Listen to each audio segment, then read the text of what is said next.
Bienvenue dans cette nouvelle vidéo de Lexical Info. Mali, des assises pour quoi faire? N'oubliez pas de vous abonner juste en bas de cette vidéo à Lexical Info. Après une dizaine de jours de report, les Assises nationales de la refondation, ANR, débutent ce 11 décembre. Malgré des efforts du chef du gouvernement et du président de la transition lui-même, elles sont décriées par une partie de la classe politique, mais aussi par la SODIO, qui exige un calendrier électoral détaillé en vue du rétablissement de l'ordre constitutionnel. Dans le cas contraire, l'organisation sous-régionale pourrait envisager des sanctions supplémentaires lors de son sommet ordinaire du 12 décembre, soit un jour après le début des ANR, dont les conclusions ne seront connues qu'en janvier prochain. Le gouvernement veut-il jouer les prolongations ou est-ce le signal d'un nouveau départ? ANR, un sigle, plusieurs discordes. Jamais une rencontre nationale n'a suscité autant de débats au Mali. Initialement prévues du 23 au 26 décembre pour la FA nationale, ces assises avaient été décalées le 22 novembre dernier par le panel des hautes personnalités de la refondation pour obtenir davantage d'inclusivité. Pour ce faire, le président de la transition est descendu lui-même dans l'arène. Il a invité le 29 novembre dernier le cadre d'échange des partis et regroupements politiques pour une transition réussie à prendre part aux ANR. Cependant, cet appel du colonel Assimi Goïta n'a pas été entendu. Ces hôtes ont qualifié la rencontre de mise en scène et ont maintenu leur décision de ne pas participer aux assises. Une inclusivité qui fait défaut. Les assises nationales de la refondation avaient été décalées afin d'obtenir un large consensus. Elles démarreront finalement 10 jours plus tard, après le constat par le gouvernement de transition qu'il ne pourrait pas rassembler davantage de soutien politique autour des ANR. En outre, la date du 11 décembre, à seulement 24 heures du sommet ordinaire de la SODIO du 12 décembre, est perçue comme une démonstration de bonne foi des autorités maliennes, afin d'éviter d'éventuelles nouvelles sanctions de l'organisation sous-régionale.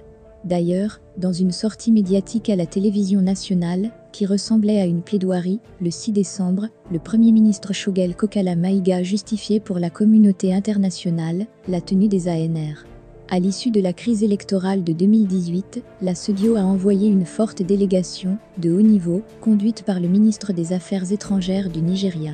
À la fin de la mission, la SODIO a déposé un rapport qui dit dans ses conclusions qu'au regard de la situation au Mali, toutes les forces politiques et sociales sont d'accord sur le fait qu'il ne faut plus organiser d'élections sans avoir fait au préalable des réformes. Ces réformes n'ont jamais été faites. Cela fait partie des raisons du soulèvement de 2020. Amadoué la communauté internationale, le Premier ministre a poursuivi en demandant donc un peu plus de temps à la SODIO pour présenter un chronogramme des élections.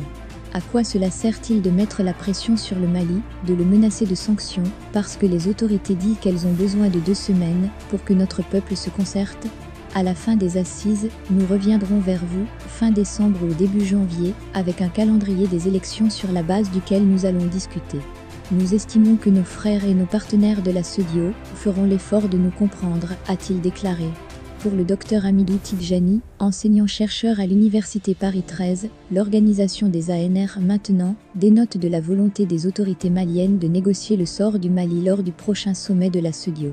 C'est l'agenda international qui détermine finalement l'agenda interne sur les assises nationales de la refondation. Le gouvernement a compris qu'il n'aura pas l'inclusivité recherchée.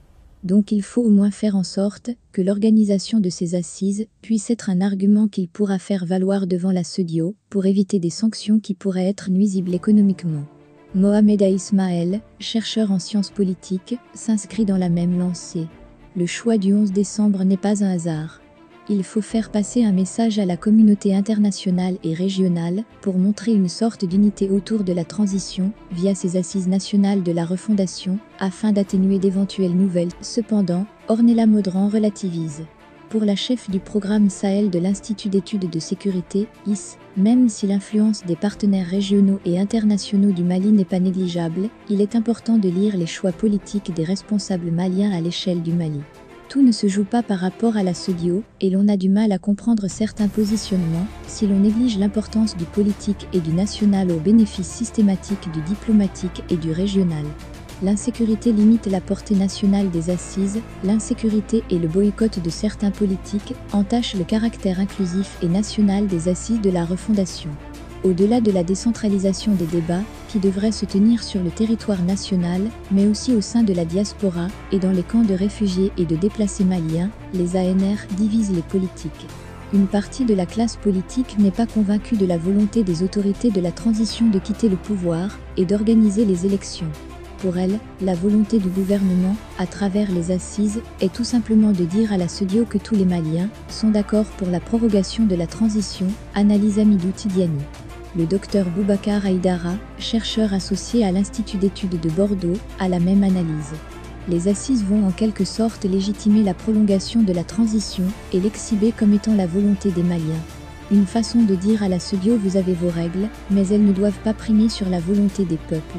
D'ailleurs, le Premier ministre Choguel Kokala Maïga a prévenu. En tout cas, le président de la transition ne souhaite pas donner aux Maliens le sentiment que leur destin se décide ailleurs, a-t-il déclaré à la télévision nationale, le 6 décembre dernier. Outre le refus d'une partie de la classe politique, l'insécurité pourrait exclure beaucoup de zones des travaux. Le Premier ministre et le ministre des Affaires étrangères Abdoulaye Diop ne manquent aucune occasion de mettre en avant la situation sécuritaire, dont le gouvernement est pourtant responsable, pour justifier l'impossibilité de tenir les élections en février prochain. Les mêmes arguments d'insécurité empêchant la tenue des élections en février prochain sont valables pour les assises nationales de la refondation. Raison pour laquelle je pense qu'on ne dit pas tout par rapport aux objectifs des assises tant souhaités, affirme Mohamed Ismaël. Cependant, le docteur Hamidou Tidjani relativise.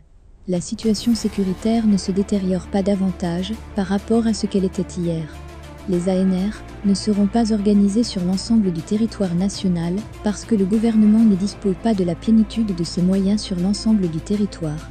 Mais elles seront organisées sur suffisamment de localités du territoire pour pouvoir dégager un semblant de consensus autour de certaines propositions. Des conclusions connues à l'avance ? Au regard des objectifs latents des assises nationales de la refondation, seule la forme pourrait compter, et non le fond. Le but étant de légitimer la prolongation de la transition, que les ANR ne soient ni inclusives ni nationales n'entravent en rien les conclusions des débats, connus à l'avance. Il faut être dupe pour ne pas savoir que les assises nationales de la refondation ont pour effet de donner les bases légitimes d'une prorogation de la transition. Les conclusions sont connues à l'avance. Après, sur les propositions qui vont être faites en termes de véritables réformes, je pense qu'on aura toujours une marge d'évolution ou d'adaptation qui interviendra d'une manière ou d'une autre à l'avenir, se projette Hamidou Tidjani. Cependant, pour Ornella Maudran, une faible couverture nationale pourrait aggraver les clivages existants entre le centre et les périphéries, la capitale et les régions. De nombreux acteurs en région expriment déjà, depuis de longue date, un sentiment d'exclusion, d'inéquité dans la gestion du pays par les élites de Bamako, qu'ils estiment déconnectées des réalités plurielles du vaste Mali et concentrées à l'excès sur les dynamiques bamakoises de captation du pouvoir et des ressources plutôt que sur une prise en compte réelle des besoins fondamentaux d'accès à la sécurité, à une justice efficace et intègre et aux services sociaux de base exprimés depuis longtemps par les populations des régions. Des griefs déjà exprimés lors des précédents forats, conférences d'entente nationale en 2017 et dialogue national inclusif, DNI, en 2010. Mohamed Ismaël ajoute que les clivages et frustrations nées des assises nationales de la refondation pourraient fragiliser les autorités de la transition. On continuera de jouer la cassette du dialogue national inclusif, et dans cette désunion, la capacité des autorités à faire face aux problèmes internes s'affaiblira. Et les détracteurs ne sont jamais loin pour profiter de la situation.